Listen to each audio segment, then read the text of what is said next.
دیکھتے ہیں کہ یہ میرے ہاتھ میں ابو داؤد شریف ہے، سنن ابو داؤد شریف، سنن ابو داؤد شریف، یہ صحاح ستہ کی کتاب ہے، صحاح ستہ کی، جس کے اندر نبی علیہ السلام کے فرامین موجود ہے۔ اس کا باب فی الرسل، باب فی الرسل، صفحہ نمبر جو میرے پاس ہے وہ اس کا صفحہ نمبر 23، صفحہ نمبر اس کا کیا ہے 32۔ اس کے اندر جو ہے وہ کچھ احادیث پاک موجود ہے، یہ سنیے۔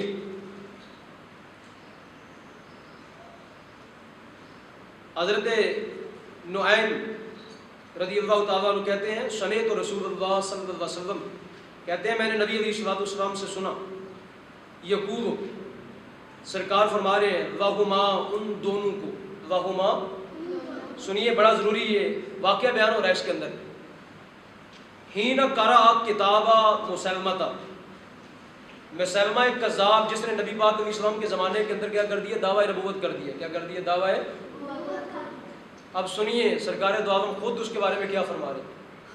یہ قادیانی تو بڑا بعد میں آیا نا دعویٰ نبوت کرنے والا، خود سرکار کے زمانے پاک کے اندر ایک بندے نے کیا کر دیا، دعویٰ، نام کیا تھا اس کا، مسلمہ، بولے بھائی نام کیا تھا اس کا، کذاب۔ کذاب کا معنی پتہ ہے نا کیا ہوتا ہے، جھوٹا، بہت جھوٹا، بہت بڑا جھوٹا جی۔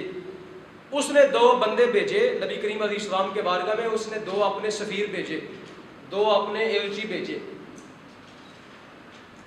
نبی کریم علیہ السلام کی بارگاہ میں آئے تو سرکار دو عالم نے ان نے آ کے وہ خط پیش کیا نبی پاک علیہ السلام کو کہ یہ مسلمہ کذاب کی طرف سے خط ہے، یہ کیا ہے، مسلمہ کذاب کی طرف سے خط ہے۔ بات سمجھ آ رہی کہ نہیں آ رہی؟ وہ کہنے لگے کہ یہ مسلمہ کذاب جس نے دعویٰ نبوت کیا ہے اس کی طرف سے خط لے کے آئے، کس کے پاس، نبی پاک علیہ السلام کے پاس۔ کس کے پاس آئے؟ نبی کریم علیہ السلام کے پاس آئے۔ تو سرکار دو عالم نے جب اس کا خط دیکھا نا، وہ دیکھا تو سرکار نے فرمایا ما تقولان انتما، تم دونوں کیا کہتے ہو؟ سرکار نے فرمایا ان دو بندوں سے کہا تم دونوں کیا کہتے ہو، تم دونوں کیا کہتے ہو، یعنی مسلمہ کذاب کے بارے میں تم کیا کہتے ہو، یا جو مسلمہ کذاب کہتا ہے تم اس کے بارے میں کیا کہتے ہو؟ کاوا، وہ دونوں کیا کہنے لگے، نقول کما کاوا کاوا، کہنے لگے ہم بھی وہی کہتے ہیں جو مسلمہ کذاب کہتا ہے، ہم بھی وہی کہتے ہیں جو مسلمہ کیا، وہ کیا کہتا تھا کہ میں بھی نبی ہوں، میں بھی کیا ہوں، نبی ہوں۔ تو وہ دو بندے کہنے لگے ہم بھی وہی کہتے ہیں جو کون کہتا ہے، مسلمہ کذاب کہتا ہے، یعنی ہم بھی اس کو نبی مانتے ہیں۔ گویا وہ یوں کہہ رہے تھے ہم بھی ہم اسے کیا مانتے ہیں، وہ دونوں کہنے لگے ہم اسے کیا مانتے ہیں، نبی، نبی مانتے ہیں۔ تو سنیے نبی علیہ السلام نے کیا فرمایا، اب سنیے سرکار دو عالم نے کیا فرمایا، اما واللہ لولا ان الرسل لا تقتل وضربت اعناقهم اعناقما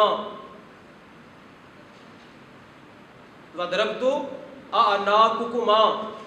سرکار دو عالم نے فرمایا اگر یہ رسم نہ ہوتی، اگر یہ قانون نہ ہوتا کہ جب کوئی کسی کے پاس سفیر بن کے جاتا ہے، جب کسی کے پاس کوئی کیا ہے، سفیر بن کے جاتا ہے، فرمایا اگر یہ والی رسم نہ ہوتی، یہ والا جو ہے وہ قانون موجود نہ ہوتا، یہ والی روایت موجود نہ ہوتی کہ یعنی جب کوئی کسی کے پاس سفیر بن کے آتا ہے تو اس کو قتل نہیں کیا جاتا، اس کو قتل، سرکار نے فرمایا اگر یہ والا رواج نہ ہوتا تو میں تم دونوں کو کیا کرتا، قتل کروا دیتا، میں تم دونوں کو کیا کرتا، قتل۔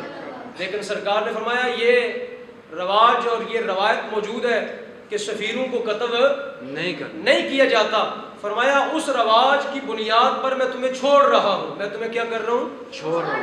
اگر یہ رواج نہ ہوتا تو میں تم دونوں کو کیا کرتا، سرکار دو عالم فرماتے میں تم دونوں کی گردن جو ہے وہ تن سے جدا کروا دیتا، اس لیے کہ تم میرے بعد کس بات کا دعویٰ کر رہے ہو کہ میرے بعد بھی نبی ہو سکتا ہے، تم میرے بعد نبوت کو جاری رکھنے کے قائل ہو، میرے بعد میرے سوا کسی اور کو بھی نبی مان رہے ہو، تو فرمایا یہ جرم وہ جرم ہے جس کی بنیاد پر جو ہے بندہ قتل کیا جاتا ہے، جس کی بنیاد پر کیا ہوتا ہے بندہ، یہ وہ جرم ہے جس کی اسلام میں سزا قتل ہے، جس کی اسلام میں سزا کیا ہے؟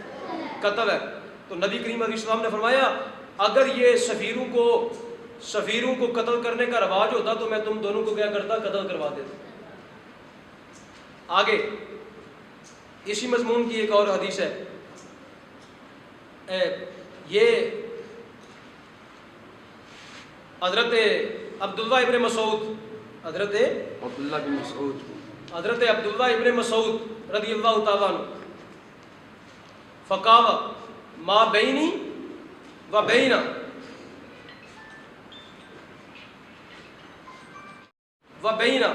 احد من العرب حینۃ وانی مررت بمسجد لبنی حنیفۃ فاذا هم یؤمنون بمسلمہ۔ حضرت عبداللہ ابن مسعود کی بارگاہ میں ایک شخص آیا اور کہنے لگا کہ میرے اندر کسی عرب میرے پاس یا میرے ساتھ کسی عرب کی کوئی دشمنی نہیں، میں کسی عرب کا دشمن نہیں ہوں، یعنی کسی عربی کا میں دشمن نہیں ہوں۔ لیکن کہتے ہیں کہ میں ایک جگہ گیا مسجد بنو حنیفہ کے پاس، تو میں نے دیکھا کہ وہاں کچھ لوگ جو ہیں وہ مسلمہ کذاب پر جو ہیں وہ لوگوں کو ایمان لانے کی دعوت دے رہے ہیں۔ کیا کر رہے ہیں؟ ایمان لانے کی دعوت دے رہے ہیں۔ وہ مسلمہ کذاب پر لوگوں کو ایمان لانے کی کیا کر رہے ہیں؟ دعوت دے رہے ہیں۔ حضرت عبداللہ ابن مسعود نے ان کی طرف بندہ بھیجا اور ان سب کو بلوایا، ان سب کو کیا کیا؟ بلوایا، اور ان پر جو ہے وہ ایمان پیش کیا۔ فرمایا دوبارہ مومن ہو جاؤ۔ ان کو آپ نے فرمایا توبہ کرو۔ جو بندے مسلمہ کذاب پر ایمان لا چکے تھے نا، اس بندے کی دعوت پر آپ نے فرمایا تمہیں میں توبہ کا موقع دیتا ہوں، تم کیا کرو؟ مومن ہو جو، دوبارہ کلمہ پڑھ لو، دوبارہ کیا کرو؟ کلمہ پڑھو۔ اب لوگوں نے کیا کیا؟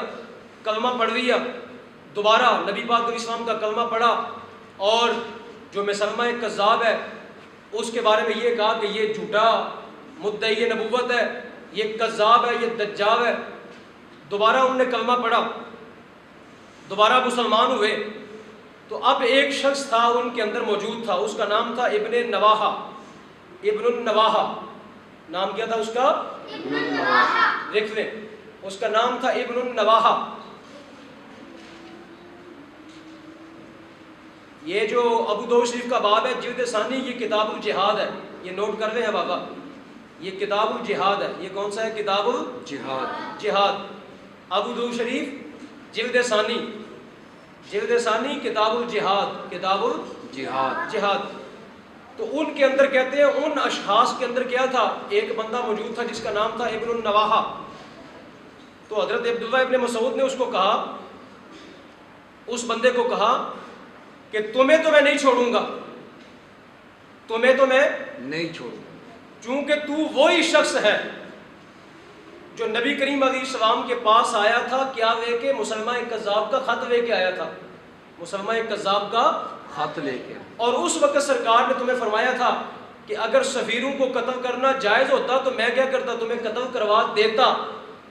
تو سرکار نے اس وقت تمہیں نہیں مروایا تھا، سرکار نے تمہیں قتل نہیں کروایا تھا، کیونکہ اس وقت تو سفیر بن کے آیا تھا۔ اس وقت تو کیا بن کے آیا تھا؟ سنے بھائی، اس وقت تو سفیر بن کے آیا تھا۔ حضرت عبداللہ ابن مسعود نے فرمایا اب تو سفیر نہیں ہے، اب تو سفیر نہیں ہے۔ فرمایا اب تو سفیر نہیں ہے، تیری حیثیت اب سفارت والی نہیں ہے۔ فرمایا آپ نے وہاں موجود حضرت قرظہ بن کعب کو یہ حکم دیا، فرمایا اس کی گردن اتارو، فرمایا اس کو قتل کرو، اس کو کیا کرو؟ قتل کرو۔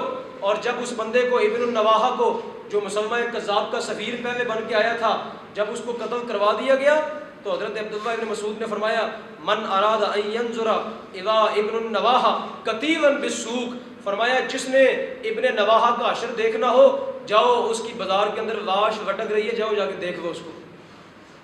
یعنی فرمایا جو بندہ نبی کریم علیہ السلام کے بعد کسی کو نبی مانے گا تو فرمایا یہ ابن نواحہ، اس کی لاش جو ہے وہ بازار کے اندر لٹک رہی ہے، جاؤ دیکھو جا کے۔ عبداللہ ابن مسعود نے اس کو کیا کروا دیا؟ قتل کروا دیا۔ کیا کروا دیا؟ اس کو قتل کروا دیا۔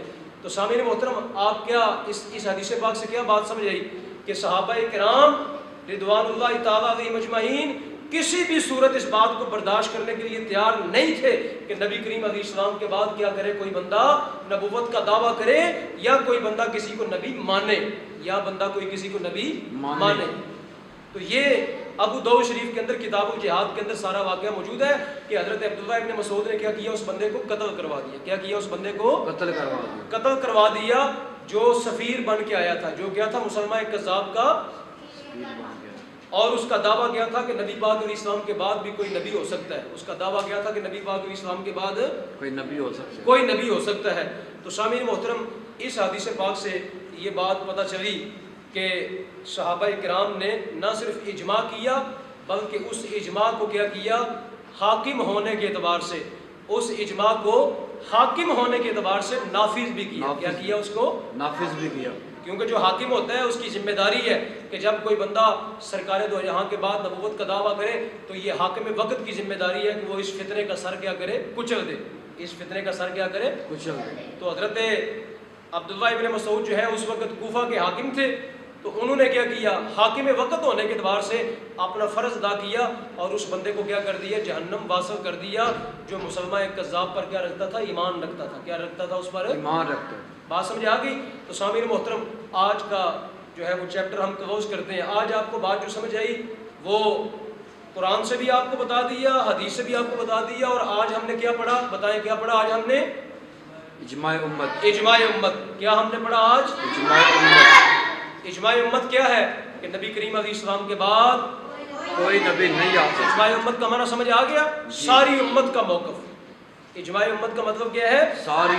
ساری امت کا ایک ہی موقف ہے۔ کیا؟ حضور کے بعد نبی نہیں آ سکتا۔ ساری امت کا ایک ہی موقف ہے۔ کیا؟ کہ نبی پاک علیہ السلام کے بعد اب کوئی نبی نہیں ہے۔